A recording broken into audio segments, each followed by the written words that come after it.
সম্প্রতি নিউ ইয়র্কে একটা শোরুম চালু হয়েছে যার নাম হাজব্যান্ড ফর সেল। সেখানে বিভিন্ন ধরনের পুরুষ আছেন।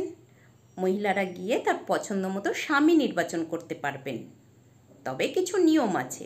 নিয়মগুলো হলো, ওই শোরুমে যে কোনো মহিলা একবার প্রবেশ করতে পারবেন। ওই শোরুমে 6টা ফ্লোর আছে। যে কোনো ফ্লোর থেকে মহিলারা তার স্বামী নির্বাচন করতে পারবেন। তবে প্রথম ফ্লোর অতিক্রম করে গিয়ে দ্বিতীয় ফ্লোরে গিয়ে যদি দেখেন যে তার স্বামী ঠিকঠাক পছন্দ হচ্ছে না, পুনরায় প্রথম ফ্লোরে আর ফিরে আসা যাবে না।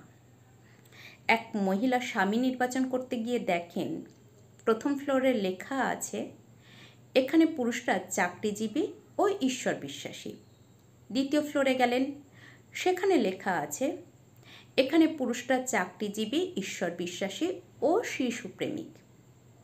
মহিলাটি ধীরে ধীরে তৃতীয় ফ্লোরে গেলেন, সেখানে লেখা আছে, এখানে পুরুষরা চাকরিজীবী, ঈশ্বর বিশ্বাসী, শিশুপ্রেমিক ও খুব রূপবান। মহিলাটি আরও ভালো স্বামী নির্বাচনের আশায় চতুর্থ ফ্লোরে গেলেন, সেখানে লেখা আছে, এখানে পুরুষরা চাকুরিজীবী, ঈশ্বর বিশ্বাসী, শিশুপ্রেমিক, রূপবান এবং গৃহকর্মে সাহায্য করতে আগ্রহী।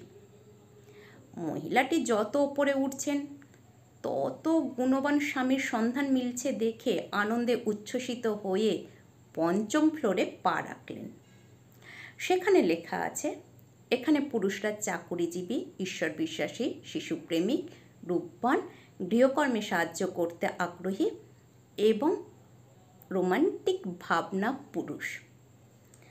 মহিলাটির পঞ্চম ফ্লোরে থেমে যাওয়া উচিত ছিল, কিন্তু আরও ভালো স্বামী নির্বাচনের আশায় ষষ্ঠ ফ্লোরে পা রাখলেন।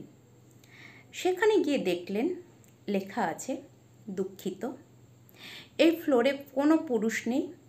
এই ফ্লোরটা আমাদের শোরুমের সঙ্গে যুক্ত নয়।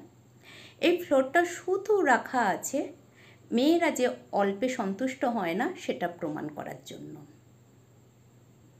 এই গল্পটা থেকে কি শিখলেন? এখান থেকে শিখলাম, জীবনের চাহিদা যত কম, জীবন তত সুন্দর শান্তিময় জীবন।